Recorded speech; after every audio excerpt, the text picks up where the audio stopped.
The $2 billion pivot. ARM AGI CPU orders just crossed $2 billion, signaling the exact moment cloud giants stopped being Intel customers and started being their own silicon suppliers. This isn't about ARM winning on a core-to-core benchmark. It is about the death of the off-the-shelf processor as a viable business model for the data center.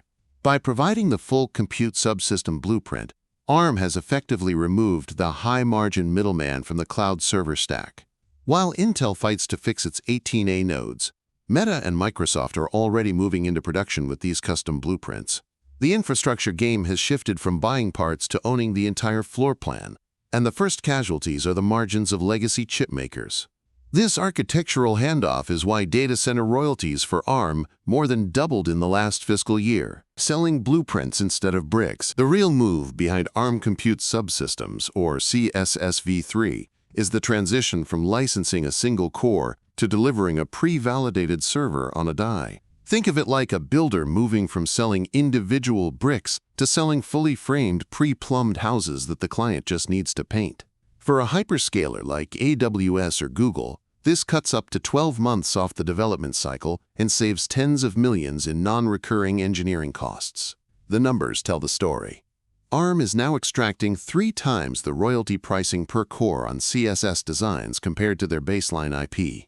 They are trading high-volume, low-margin core licenses for high-value, deep integration subsystems that make it nearly impossible for a cloud provider to switch back to x86 hardware.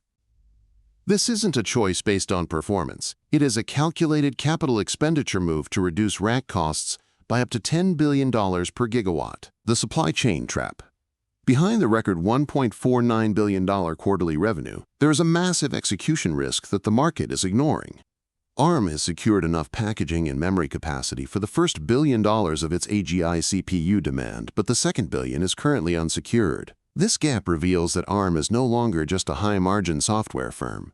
It is now tethered to the brutal realities of the physical supply chain and TSMC's 3-nanometer capacity. If they cannot deliver the physical silicon for these agentic AI workloads, the cloud giants will pivot their internal teams toward open-source RISC-V alternatives. The skeptic sees a business model moving from pure intellectual property toward the messy, low-yield world of hardware logistics.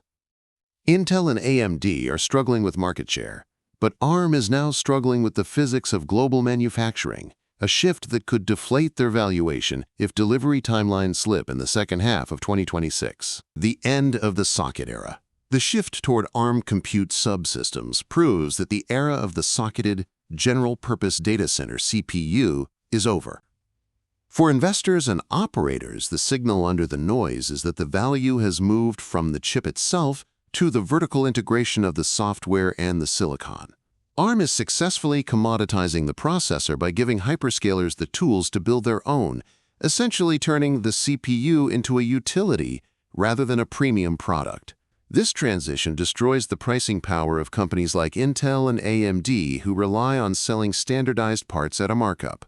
Moving forward, the metrics that matter are no longer clock speeds or core counts, but the royalty capture per rack and the total cost of ownership at the gigawatt scale.